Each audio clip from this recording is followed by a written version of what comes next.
for that name. Now, that's not the only line I went through, because he's right. got, I can't even remember all the names, but because there were hundreds by the Yes. time we were done. But anyway, why am I talking about this? I don't Because know. Library it's stuff. library stuff, and it's interesting and it's fascinating.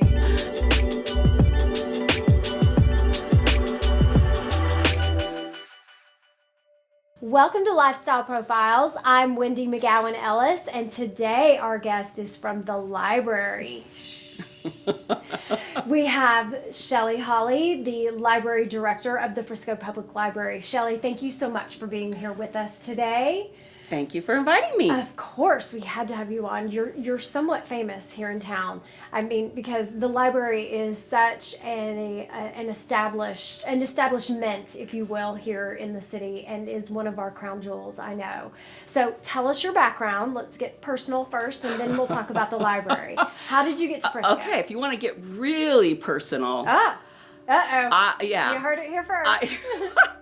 I was, this is very personal. I was conceived in Texas, but born in Massachusetts. Okay. So I don't know if that means I means can you're make Texan. a Texas claim or not. Yes. When my parents got married, my dad was stationed out with an army base out in El Paso. And then 2 months before I was born, they moved to Boston. Okay. And so that makes me a Yankee by, I don't know, mistake or something.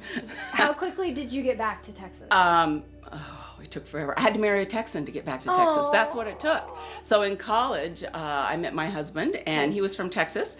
And I was pretty sure we were going to move back to Southern California, which is actually where I was raised. But it turns out when you marry a Texan, you come back to Texas. Come home. No That's right. matter where you're from. Yes, yes. They migrate home. Yes. And it's been the best thing ever. That's wonderful. So I've lived in East Texas, and then we moved up here. And I got to choose the city. So that's we live in fantastic. Frisco because I picked it. How long ago did you move to Frisco? 155,000 people ago.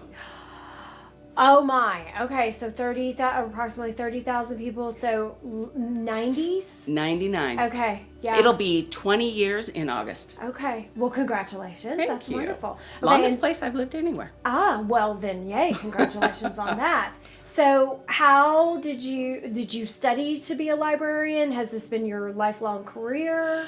You know, I kind of backed into it. My college job was working at the college library, and I was doing research support and for some special collections. And that's kind of how I backed into it.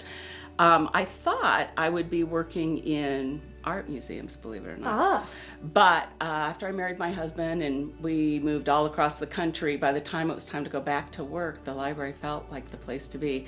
And so when we moved to Lufkin, Texas, I was the children's librarian there. And then when we came up here, I was fortunate enough to move here about the time Frisco had an opening, and I took it. Excellent. Best job in Frisco. Frankly, best job in North Texas. Well, wonderful. Now, we just had a big bond election that passed.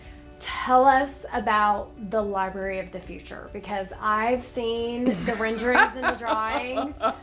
They are amazing and so exciting, and I'm so excited for you guys. So tell us about it. Yeah, and exciting is the word. When I Yes. think about it, it's all about excitement. A lot of people associate libraries with shushing, Yes. which we don't do. Right.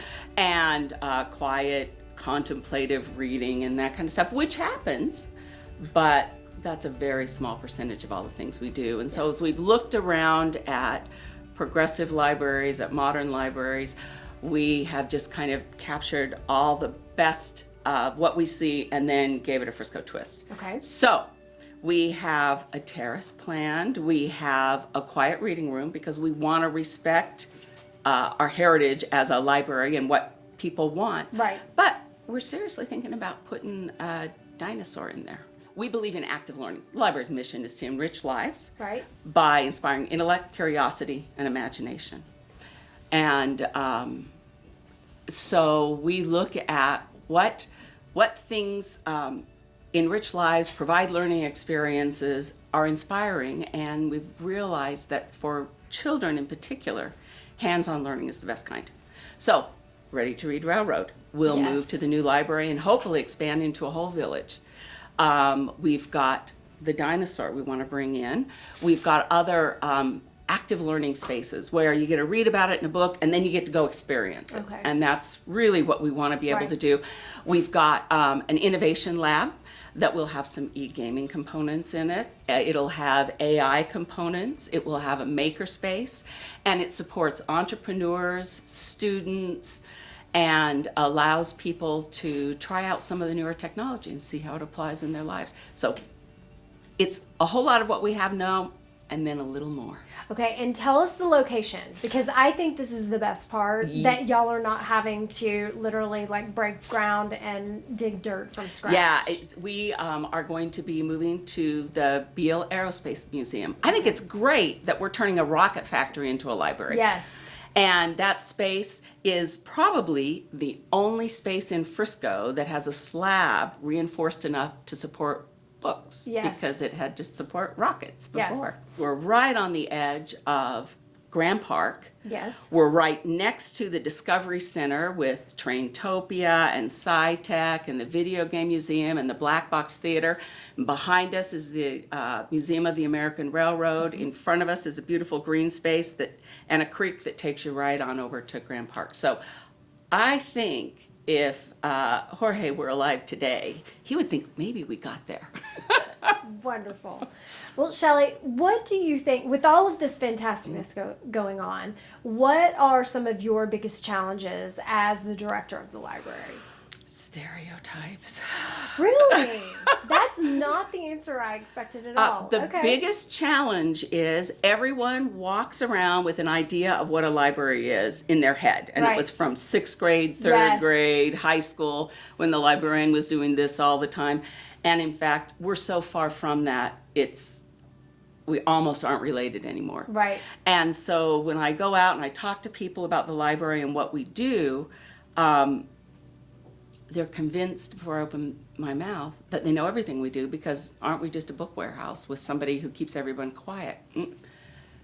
We have plenty of books, but we have so much. You can write and publish a book at the library. Yes. You can laser cut, 3D print, go to a story time, learn how to do anime, make a movie. So, Shelley, tell us about the Lone Star Storytelling Festival coming up this fall.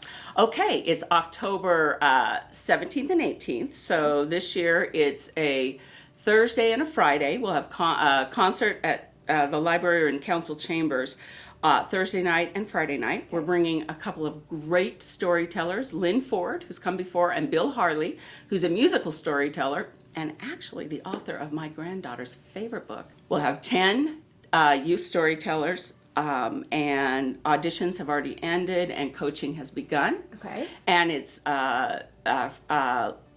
Friskans from ages 9 to 18, I think is, maybe 8 to 18 sounds better, yeah. How can our viewers support the library, get involved, or donate if they wish? What does that look like? They can do all of those things, Okay. but get a card. If you don't have a card, get a card. Although the majority of Frisco residents have a card. But get a card, go by our website, stop by the library, use the calendar to see what we're doing. If you just want to get involved, write a book and publish it with the library. Etch something on the laser cutter. But if you want to get involved in a volunteer or philanthropic way, the Friends of the Frisco Library and the Frisco Library Foundation are both 501c3s, and so your donations are tax deductible. The Friends were actually our origin story. They're the ones who starred us back in 1991, and they are still remarkable supporters to this day. That so many things we have because of them. And so the funding that they raise through running their used bookstore or through flat out donations comes back to the library in services and events.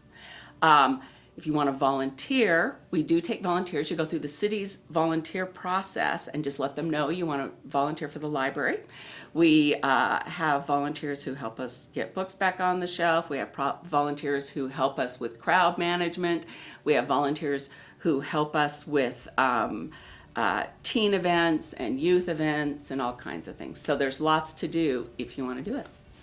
So clearly not the library you remember from junior high. Shelley, thank you so much for being with us today. Thank you very much.